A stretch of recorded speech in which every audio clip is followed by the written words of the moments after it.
नमस्कार, आप सभी का मोस्ट वेलकम है अपने इस YouTube channel Shri online study पर। तो जैसा कि हम लोग उत्तर प्रदेश की नदियों के बारे में डिस्कस कर रहे थे, तो उसी क्रम में हम आगे क्लास को कंटिन्यू करते हुए चल रहे हैं। और आपको ये यूपी स्पेशल का जो भी वीडियो प्रोवाइड किया जा रहा है, इसको आप अच्छे से तैयार करिए। और अपकमिंग जो उत्तर प्रदेश से संबंधित एग्जाम है, उसमें ये बहुत ज़्यादा महत्वपूर्ण होने वाला है। ठीक है ना? वीडियो को लाइक करें, दोस्तों के साथ शेयर करें और चैनल को सब्सक्राइब करें, ताकि हम जो है मोटिवेट होकर आपके लिए और अच्छा वर्क कर सकें। चलिए क्लास को शुरू करते हैं। तो इसमें जो है हम लोगों ने देखा था जो है उत्तर प्रदेश में जो है उत्तर प्रदेश की नदियों के बारे में कल हम थोड़ा सा डिस्कस किए थे। आज उसी वीडियो में हम आगे बढ़ते हैं। तो आपको हम उत्तर प्रदेश की नदियों के बारे में डिटेल जानकारी बताते हैं। ठीक है? जैसे ये आपका यूपी है और यूपी में जो है बहुत सारी नदियाँ बहती हैं। यहाँ की नदियों को हम 3 कैटेगरी में बांटे थे। पहला तो था हिमालयी नदियाँ, दूसरा जो है प्रायद्वीपीय नदियाँ और तीसरा मैदानी नदियाँ। ठीक है ना? या पहला जो है हिमालयी नदियाँ, दूसरा हम कह सकते हैं कि मैदानी नदियाँ और तीसरा कौन सा था? प्रायद्वीपीय नदियाँ। ठीक है? एक एक के बारे में डिस्कस करते हैं। तो उत्तर प्रदेश की सबसे लंबी नदी जो है ये कौन सी है भाई? तो ये है गंगा नदी। ये गंगा नदी इस तरीके से बहते हुए आ रही है और बिजनौर से उत्तर प्रदेश में प्रवेश करती है, बलिया से बाहर निकल जाती है। ठीक है ना? क्लियर है? बताइए। इसके बाद इधर अगर हम देखेंगे तो इसकी जो सबसे बड़ी सहायक नदी है, गंगा की सबसे बड़ी सहायक नदी की अगर बात की जाए तो गंगा की सबसे बड़ी सहायक नदी है यमुना। गंगा की सबसे बड़ी सहायक नदी कौन सी है? यमुना है। यमुना जो है ये प्रयागराज में आकर इससे मिल जाती है गंगा से। ठीक? और आगे बढ़े तो उत्तर प्रदेश की और नदियों में जो है जैसे इसकी सहायक नदियों को हम देख लेते हैं। गंगा की सहायक नदी, गंगा की सहायक नदी यहाँ से निकलती है और इस तरीके से आकर यहाँ जो है कन्नौज में मिलती है। इस नदी का नाम है रामगंगा। इस नदी का नाम क्या है? रामगंगा है। ये वाली रिवर गंगा है ही। जहाँ पर मिल रहा है ये स्थान है प्रयागराज, उत्तर प्रदेश का प्रयागराज जिला है ये। ठीक है ना? और ये नदी जो आ रही है यमुना, यमुना की अगर हम बात करें तो यमुना जो है ये यूपी और हरियाणा के बॉर्डर पर बहती है यमुना। ठीक है ना? यमुना जो है ये उत्तर प्रदेश और इधर ये हरियाणा है। हरियाणा और यूपी के बॉर्डर पर से बॉर्डर को बनाने वाली नदी कौन सी है? यमुना है। ठीक है ना? यमुना की सबसे बड़ी सहायक नदी की अगर बात करें तो यमुना की सबसे बड़ी सहायक नदी है चंबल। ये नदी जो आप देख पा रहे हैं ये कौन सी नदी है? ये चंबल है। ये कहाँ से निकलती है? ये विंध्य पर्वत श्रृंखला की एक पहाड़ी है जिसका नाम है जाना पाव पहाड़ी। जाना पाव पहाड़ी से निकलती है चंबल नदी। और ये जो है यहाँ औरैया के पास मुरादगंज, कौन सा स्थान है? मुरादगंज में जाकर ये मिल जाती है। किससे? तो मुरादगंज में जाकर ये मिल जाती है यमुना से। ठीक है भाई? क्लियर है? हाँ, आगे बढ़ते हैं। आगे देखिएगा और अगर हम इसकी सहायक नदियों की बात करें तो यहाँ जो है आप देख पा रहे होंगे कि जो ये नेपाल है, नेपाल वाले एरिया से यहाँ से एक नदी निकलती है और इस नदी का निर्माण वास्तव में 2 नदियों के मिलने से होता है, शारदा और काली या घाघरा कहते हैं उसको। यहाँ से बहते हुए जाती है और बिहार में जाकर ही मिल जाती है। किससे? इस गंगा से मिल जाती है। ठीक है ना? इस नदी का नाम है सरयू नदी। इस नदी का क्या नाम है? सरयू। और यहाँ पर है ये अयोध्या शहर। अयोध्या जो है किस नदी के किनारे बसा हुआ है? तो अयोध्या बसा हुआ है सरयू नदी के किनारे। ठीक है ना? अयोध्या कहाँ पर बसा हुआ है? तो अयोध्या जो है ये सरयू नदी के दाहिने किनारे पर बसा हुआ है। ठीक है? आगे देखिएगा इसमें। आगे अगर हम चलें तो यहाँ पर जो है ये पीलीभीत वाला एरिया है और ये स्थान है जो है फुलहर झील। ठीक है ना? पीलीभीत का एरिया है जिसका नाम है फुलहर झील। और यहाँ फुलहर झील से जो है ये फुलहर झील है और ये पीलीभीत में है फुलहर झील। यहाँ से एक नदी ऐसे निकलती है और इस तरीके से ऐसे बहते हुए जो है ये बलिया और जौनपुर के बॉर्डर पर जाकर मिल जाती है गंगा से। ठीक है ना? इस नदी का नाम है गोमती नदी। इस नदी का क्या नाम है? गोमती नदी। ठीक है ना? इस नदी का क्या नाम है? गोमती। और और गोमती की एक सहायक नदी है और इस नदी का नाम है सई नदी। गोमती की एक सहायक नदी है जो हरदोई के भीजवान झील से निकलती है और यहाँ से ऐसे आकर मिल जाती है प्रतापगढ़ में आकर, ये ठीक है ना। ये जो एरिया आपको दिख रहा है ये वाला है भीजवान झील, ठीक है ना।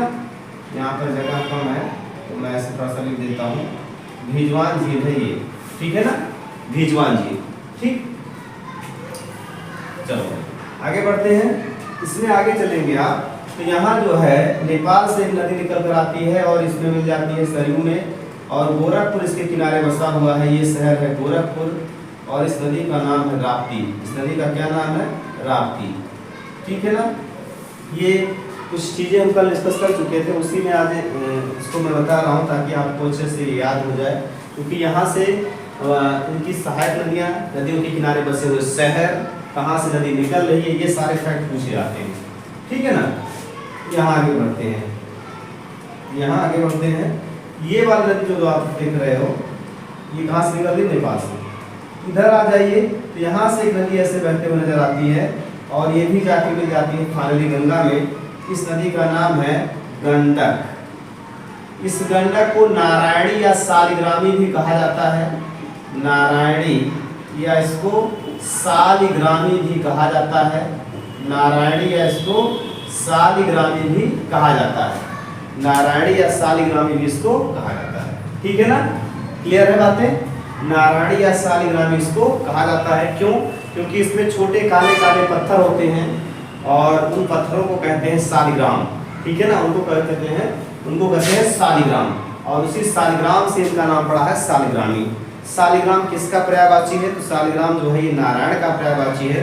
इस नदी को नारायण नदी भी कहते हैं और ये यूपी और बिहार के बॉर्डर पर बहती है, इस बात को भी आप याद रखोगे, ठीक है ना। इधर ये कौन सा राज्य है? तो इधर है ये बिहार।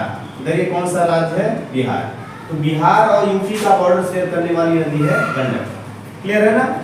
इतनी बातें हम कल कर चुके थे। अच्छा हाँ, प्रायद्वीपीय नदियों में और बाकी है, कौन कौन सी नदियाँ बाकी है? तो देखो यहाँ पर यहाँ देखिएगा, ये वाला जो आप स्ट्रक्चर देख रहे हैं ये नदी है जो है बेतवा। ये कौन सी नदी है भैया? ये है बेतवा नदी। बेतवा नदी जो है यहाँ पर जो ये स्थान जहाँ पर मिल रहा है ये स्थान है हमीरपुर। हमीरपुर में ये जाकर बेतवा जो है किससे मिल जा रही है? तो हमीरपुर में जाकर मिल जा रही है किससे? यमुना से, ठीक है ना। चलो इधर और आगे चलते हैं। आगे आप देखिएगा कि इसमें जो है एक नदी और आके मिल रही है यहाँ से। इस नदी का नाम है केन। इस नदी का क्या नाम है? केन नदी। केन नदी यहाँ बांदा में जाके मिल रही है। केन नदी यहाँ बांदा में जाकर मिल रही है किससे? यमुना से, ठीक है ना। एक नदी और इधर से बहती हुई जाती है और इस नदी का नाम है टोंस। इस नदी का क्या नाम है? टोंस नदी। ये टोंस जो है यमुना की सहायक नदी नहीं है, ये गंगा की सहायक नदी है। आप देख पा रहे होंगे ये यमुना में नहीं मिली, कहाँ मिली है? गंगा में, ठीक है ना। ये जो मैंने ग्रीन कलर से बनाया हुआ है ये नदी कौन सी है? यमुना। और ये जो रेड कलर से बनाया हुआ है गंगा है, ठीक है ना। यहाँ टोंस नदी प्रयागराज में जाकर किससे मिल जाती है? गंगा से। टोंस की ही एक सहायक नदी है जिसका नाम है बेलन। अभी यूपीपी 2018 में पूछा गया था कि ये बेलन किसकी सहायक नदी है? तो बेलन जो है ये किसकी सहायक नदी है भैया? ये बेलन जो है आपकी टोंस की सहायक नदी है, ठीक है ना। बेलन किसकी सहायक नदी है? तो बेलन इसी टोंस की सहायक नदी है जिसका नाम है बेलन नदी, ठीक है ना। और इसी बेलन नदी की घाटी में जो है एक नाला स्थित है प्रयागराज में जिसका नाम है लोहदा नाला। और उस लोहदे नाले से जो है पाषाण काल से संबंधित जो है एक मातृ देवी की मूर्ति मिली है जिसका निर्माण जो है अस्थियों से हुआ है। इस बात को भी आप याद रखोगे, ठीक है ना। तो ये बेलन किसकी सहायक नदी है? ये टोंस की सहायक नदी है। आगे चले तो आगे आप इस वाले एरिया में देखिएगा, यहाँ पर जो है एक पर्वत है जिसका नाम है अमरकंटक। अमरकंटक से कौन सी नदी निकल रही है? तो यहाँ अमरकंटक से जो है ना, अमरकंटक ये कौन सा क्षेत्र है? अमरकंटक चोटी है। यहाँ जो है ये अमरकंटक चोटी है और ये अमरकंटक कहाँ पर है? तो अमरकंटक छत्तीसगढ़ में है। अमरकंटक, ठीक है ना, अमरकंटक, ठीक, यहाँ से नदी एक ऐसे निकल रही है जो सोनभद्र जिले से, इस जिले का क्या नाम है, सोनभद्र। इस सोनभद्र जिले से बहती हुई जो है ऐसे बिहार में जाकर जो है पटना के पास मिल जाती है, जिससे गंगा से, और इस नदी का नाम है सोन। ठीक है ना, आई बात समझ में, सोन नदी। एक बात और याद रखिएगा, ये जो सोन नदी है, सोन और रामगंगा की अगर बात की जाए, सोन नदी और रामगंगा नदी, ये सोन नदी है और ये रामगंगा नदी है, ये वाली। सोन और रामगंगा नदी के जो रेत है, उस रेत में सोने के अंश पाए गए हैं, ऐसा बताया गया है। ठीक है ना, आई बात समझ में। चलो आगे बढ़े इसमें, तो आप यहाँ से चीजों को देख पा रहे होंगे। एक और साइड नदी बच रही है, हिंडन। हिंडन जो है यहाँ उत्तराखंड वाले एरिया से निकलती है और यहाँ नोएडा के पास आकर मिल जाती है यमुना से, और इस नदी का नाम है क्या, हिंडन नदी। हिंडन नदी जो है ये यमुना में बाएं तरफ से मिलने वाली सहायक नदियाँ हैं। ठीक है ना, बाएं तरफ से मिलने वाली एकमात्र सहायक नदी है। ठीक, बाकी आप देख पा रहे हो यहाँ पर कि जो इधर साइड से नदियाँ आ रही है, मिल रही है यहाँ पर, इनको हम कहते हैं हिमालयी नदियाँ। इसमें गंडक हो गया, राप्ती हो गया, सरयू हो गया, रामगंगा, गंगा, हिंडन और यमुना, ये सभी हिमालयी नदियाँ हैं। मैदानी नदियों में मैंने दो बनाया है, एक ये गोमती नदी और दूसरा जो है ये सई नदी। दूसरा ये कौन सी नदी है, तो दूसरा ये वाली है सई नदी। ये कौन सी नदी है भाई, ये है सई नदी। ठीक है ना, प्रतापगढ़ जो क्षेत्र है, प्रतापगढ़ जिला जो है ये सई नदी के किनारे बसा हुआ है। ठीक, चलो अब हम इनके किनारे बसे हुए शहरों की बात कर लेते हैं कि कौन से शहर इनके किनारे बसे हुए हैं। तो यहाँ देखो, ये है हापुड़, ये कौन सा क्षेत्र है, हापुड़।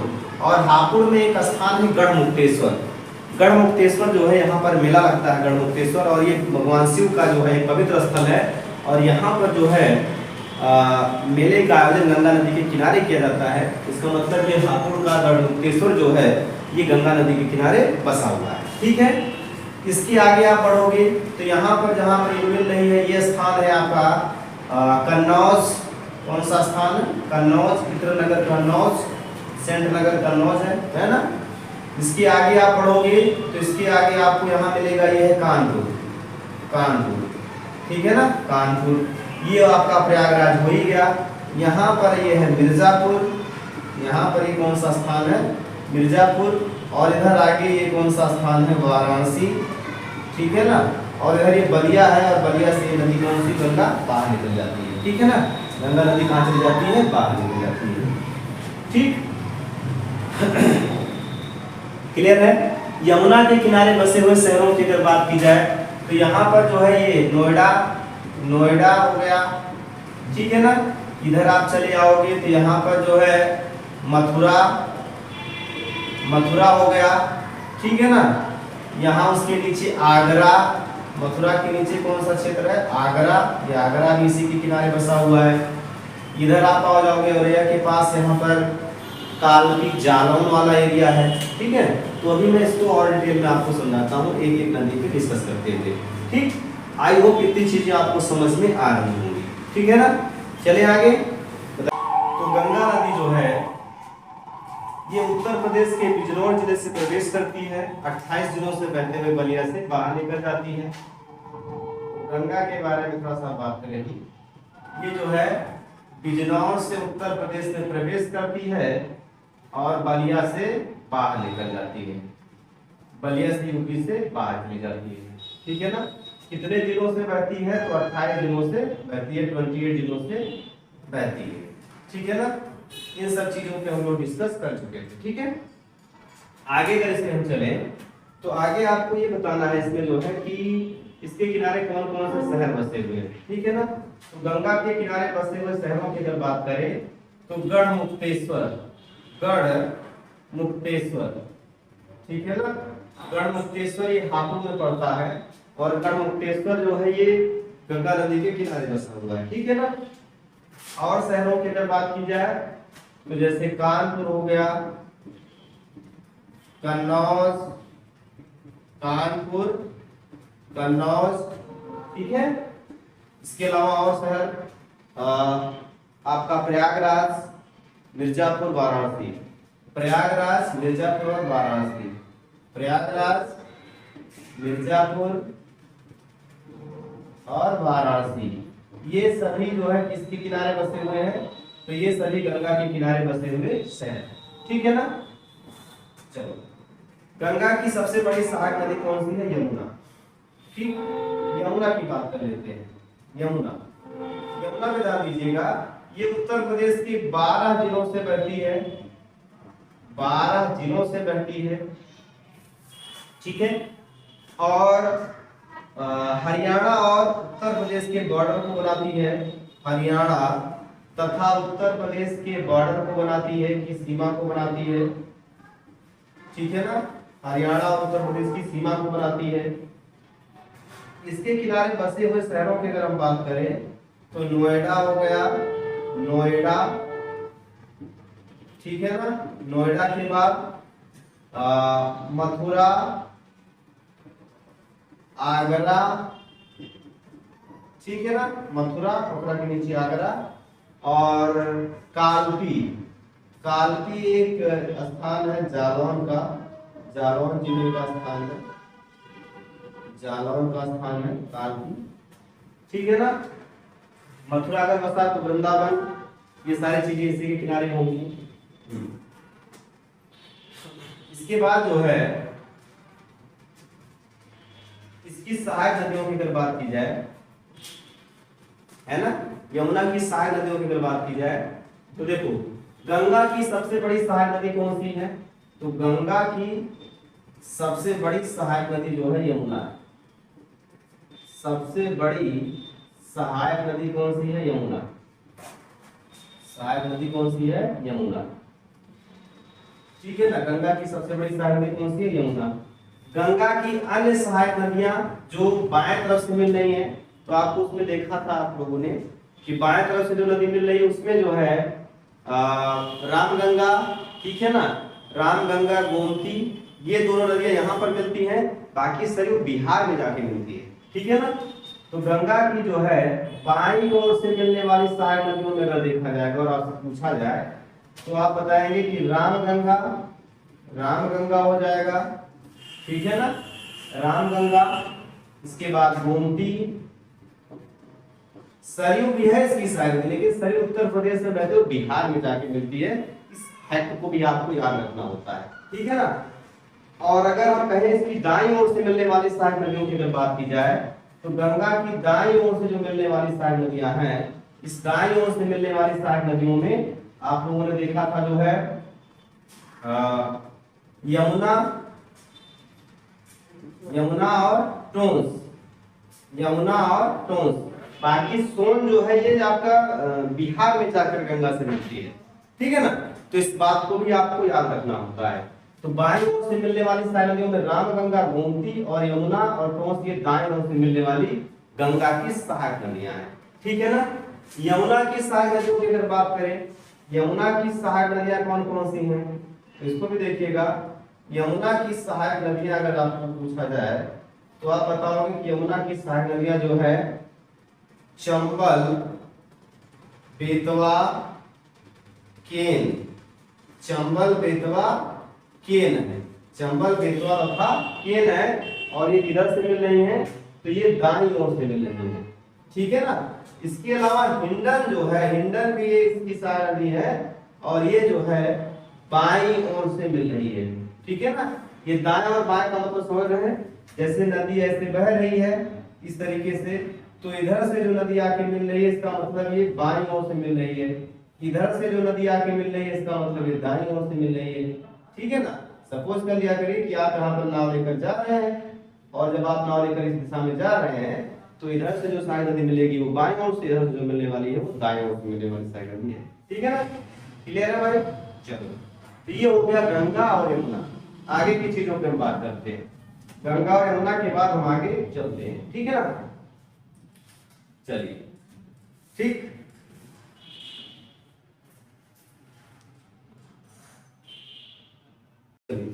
इसमें और आगे चलते हैं और अन्य सहायक नदियों की हम बात करते हैं। तो जैसे उत्तर प्रदेश की अन्य नदियों में जो है आप लोगों ने देखा था यहाँ पर गंगा हो गया, किन किन नदियों पे हम लोगों ने डिस्कस किया, गंगा पे बात हो गई, यमुना पे बात हो गई, ठीक है ना। गंगा पे डिस्कस हो गया, यमुना पे डिस्कस हो गया। अब हम बात करते हैं जो है रामगंगा पर। ठीक है ना। रामगंगा जो है ये कहाँ से निकलती है? तो ये उत्तराखंड से निकलती है। ठीक है ना, उत्तराखंड की कुमाऊं पर्वत श्रृंखला से निकलती है और कन्नौज में जाकर जो है उत्तराखंड से निकलती है और कन्नौज में जाकर जो है ये किससे मिल जाती है? तो कन्नौज में जाकर ये मिल जाती है गंगा से। कन्नौज में जाकर गंगा से मिल जाती है, गंगा से मिल जाती है। ठीक है भाई, कन्नौज में जाकर गंगा से मिल जाती है। रामगंगा के किनारे बसे हुए शहरों की बात करें तो बरेली और मुरादाबाद, बरेली तथा मुरादाबाद जो है, बरेली और मुरादाबाद ये किसके किनारे बसे हुए हैं? तो बरेली और मुरादाबाद ये बसे हुए हैं आपके रामगंगा के किनारे। ठीक, चलिए अगली नदी आपकी आएगी सरयू नदी। अब नदी कौन सी आएगी? सरयू। सरयू जो है ये नेपाल से निकलती है, नेपाल से। ठीक है ना, नेपाल से निकलती है। यहाँ इसको जो है घाघरा के नाम से जाना जाता है।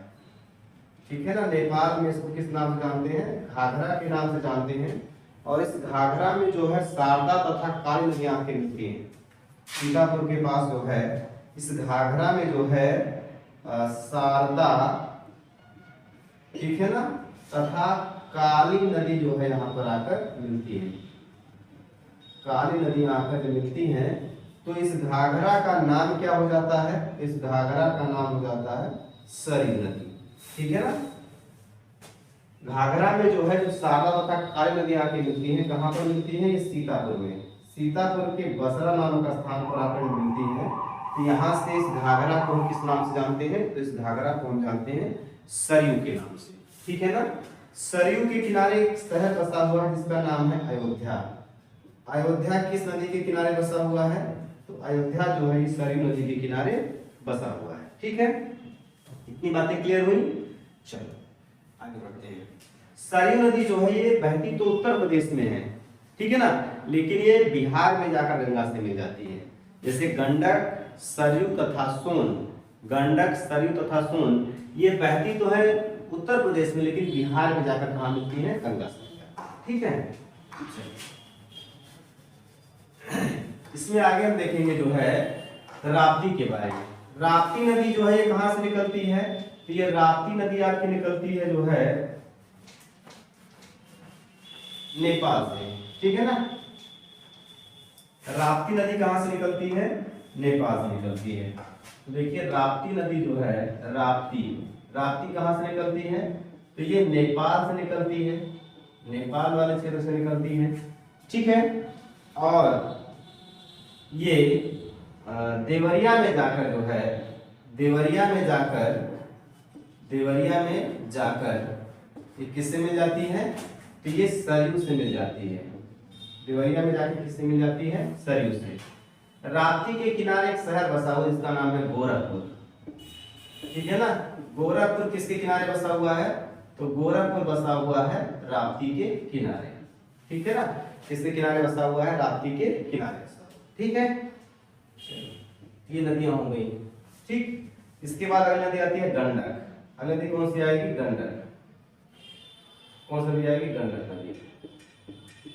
गंडक या इसको जो है गंडक को शालिग्रामी या नारायणी के नाम से भी जानते हैं। ये सवाल पूछा गया है, शालिग्रामी तथा नारायणी इसको बोलते हैं। शालिग्रामी, शालिग्राम जो होते हैं ना, ये छोटे छोटे काले काले पत्थर होते हैं जिनको शालिग्राम कहते हैं।